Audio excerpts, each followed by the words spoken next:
Assalamualaikum warahmatullahi wabarakatuh. Kembali lagi ke channel saya, Entok Medan Channel. Halo, apa kabar sahabat pertama Entok seluruh Indonesia?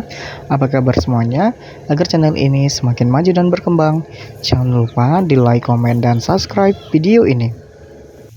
Kali ini channel Entok Medan akan membawakan judul tentang 98% penetasan anakan entok dan juga menetaskan anakan entok dalam waktu 1 bulan itu sampai dengan ratusan ekor. Nah, kali ini kita akan membahas tuntas tentang cara pembuatan pertama, kawan-kawan sekalian, tempat penetasan telurnya, kelembapan tempat telurnya, dan juga pemberian pakan agar indukan entok ini cepat bertelur serta saat mengeram ia itu dengan kondisi fit, teman-teman sekalian. Nah, pembahasan ini yang pertama, kawan-kawan, jika memang sudah memiliki indukan dan basornya, nah yang mana seringkali terjadi indukan itu tidak menetaskan anakan entok secara sempurna, bahkan hanya beberapa ekor yang menetas. Misalnya ada 15 butir anak telurnya, yang menetas hanya 5 ekor ataupun 10 ekor. Nah, 5 butir telur selanjutnya itu tidak menetas, kawan-kawan sekalian. Nah, di sini diakibatkan biasanya satu, kandangnya, tempat bertelurnya itu kurang kering. Nah, jadi kandang itu lembab, teman-teman, tidak terkena sinar matahari. Itu bisa menjadi salah satu penyebabnya telur entok tidak menetas sempurna. Nah, jadi kita awali dulu dengan yang namanya perbandingan. Jadi kita pembahasannya ini dari perbandingan indukan dan basor. Nah, jadi kawan-kawan sekalian, jika memiliki indukan itu 1:10 ekor indukan itu masih bisa, teman-teman sekalian, 1:10 ekor.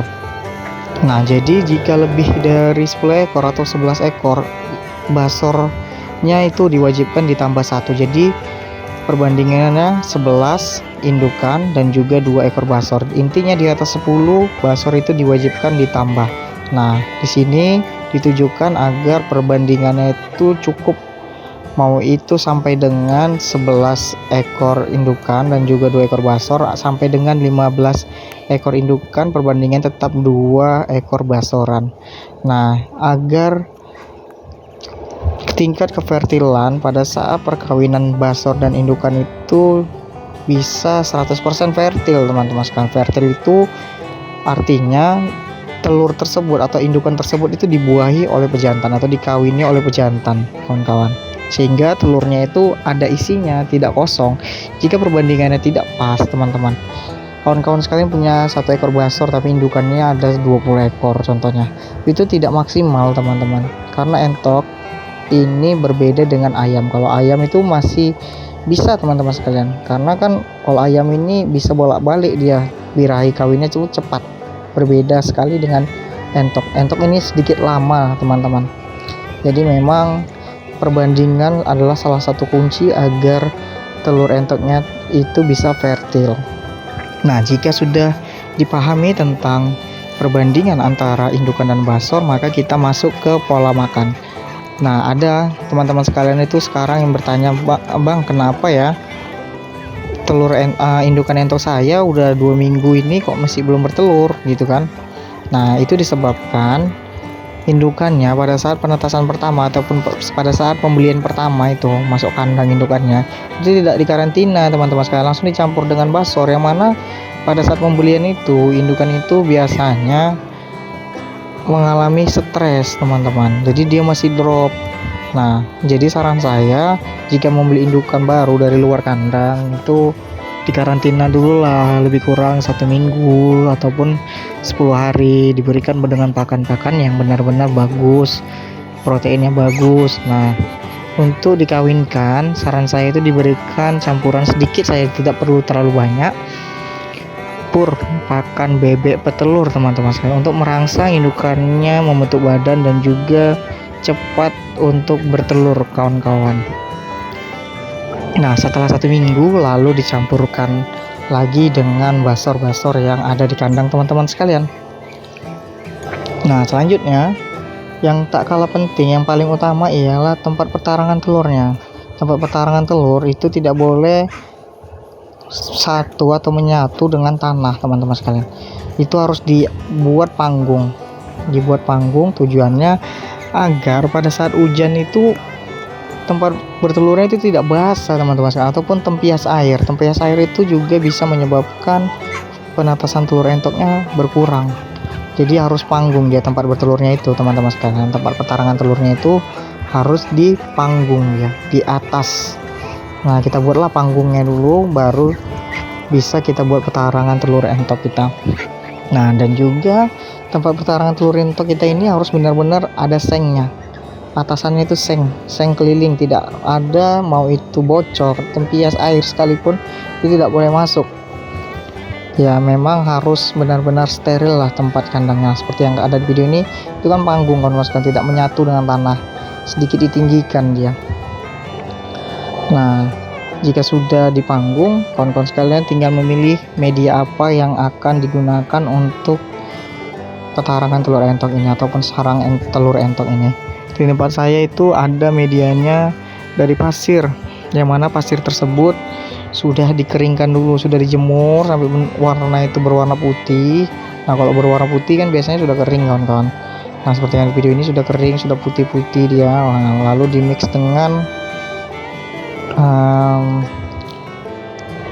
sekam padi teman-teman sekalian. Nah, ini kan ada sekam padinya dicampur dengan pasir, jadi dia benar-benar kering sampai rata lah teman-teman sekalian, seperti yang ada di video ini. Itu terbuat dari batu bata ya, simple teman-teman sekalian, penting dia panggung lah, dan juga kandang entoknya kering.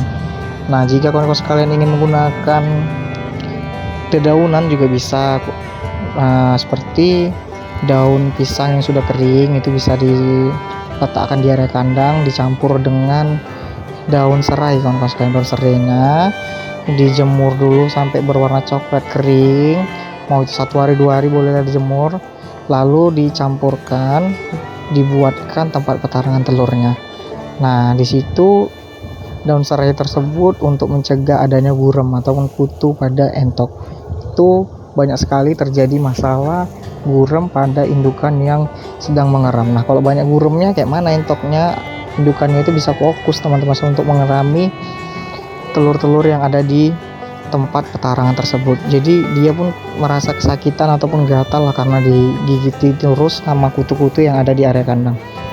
Nah, di sini kawan-kawan sekalian saya rasa paham ya. Nah, ini anakan entok juga banyak ya, tapi sudah ada pesanan orang teman-teman sekalian.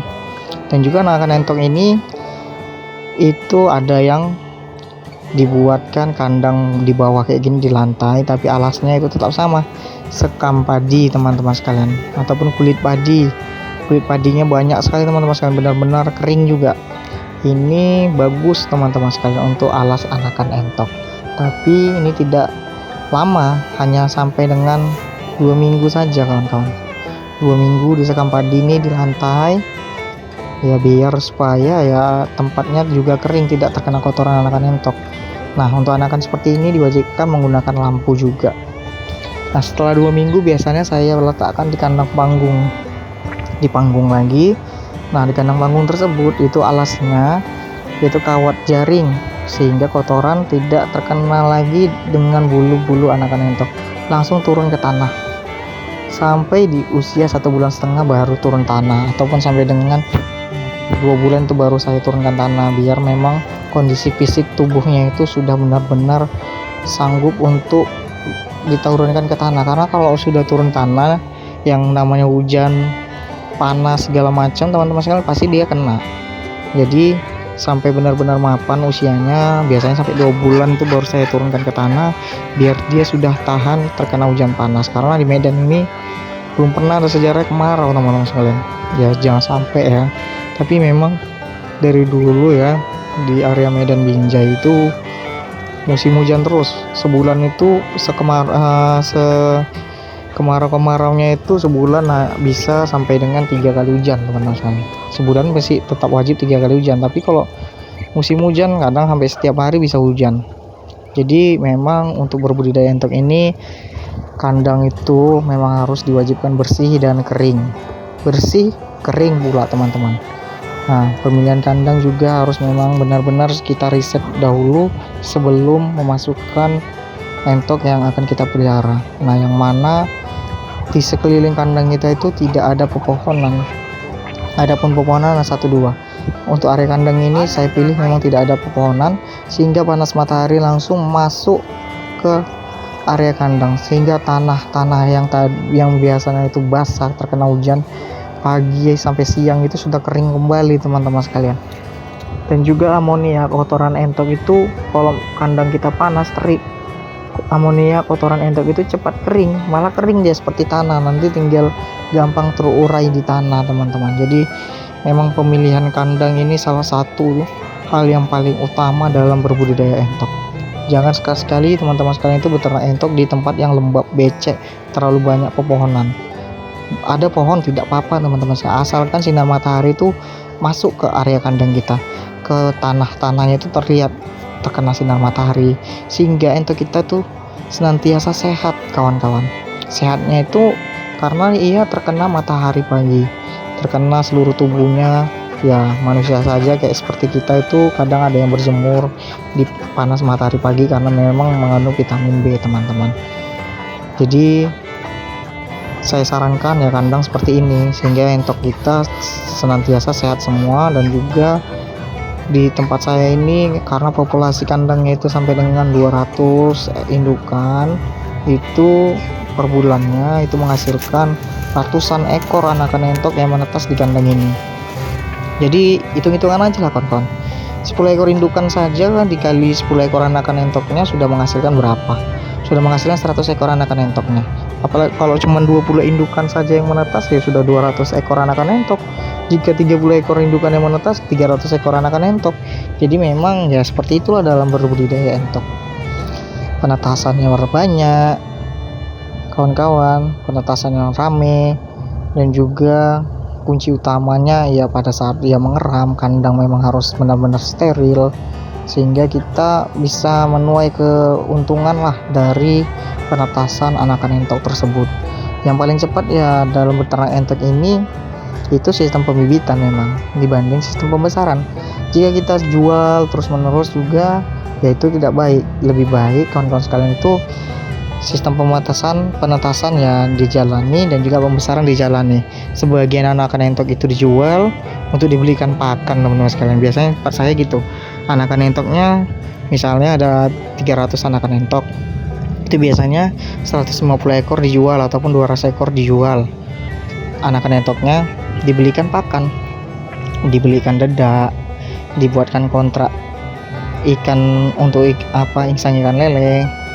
Dan terkadang kalau ada pur bebek petelur dibelikan juga teman-teman sekalian, sedikit lah. Nah 100 ekor atau 150 ekor nanti dipelihara sampai dengan panen. Jadi anakan entoknya sebagian untuk pakan aja untuk kita biar supaya nggak mengeluarkan kos pakan lagi dalam beternak entok ini. Jadi simple ya kawan-kawan sekalian dalam beternak entok. Jadi entok ini memberi makan dirinya sendiri lah kalau di tempat saya ini. Saya jual ataupun memang kalau berkurang sekali stok pakan yang ada di kandang ataupun yang ada di gudang, itu biasanya saya jual 2 ekor basor ataupun 10 ekor basor untuk membiayai pakan yang ada di kandang saja. Jadi pada saat nanti panen raya 100 ekor basor bongkaran dari kandang, itulah keuntungannya teman-teman sekalian. Jadi sangat-sangat profitnya itu bagus lah untuk kita kembangkan beternak entok ini. Jadi jangan ragu-ragu lah teman-teman sekalian dalam berbudidaya entok ini. Kalaupun memang kesulitan dalam proses pemasaran, japri WhatsApp saya mau jual indukan atau mau jual basor anakan entok, saya terima. Simpel-simpel aja teman-teman sekalian, intinya sehat-sehat aja lah. Dan harganya juga masih bisa kita bicarakan lah, tidak rugi kawan-kawan sekalian, tidak terlalu rugi juga, dan menguntungkan untuk saya. Jadi kita harus benar-benar saling menguntungkan lah teman-teman sekalian dalam berbisnis entok ini khususnya. Oke, saya rasa paham dari penjelasan saya kali ini. Sekian dulu ya teman-teman sekalian dari channel Entok Medan. Jangan lupa di like, komen, dan subscribe video ini. Assalamualaikum warahmatullahi wabarakatuh.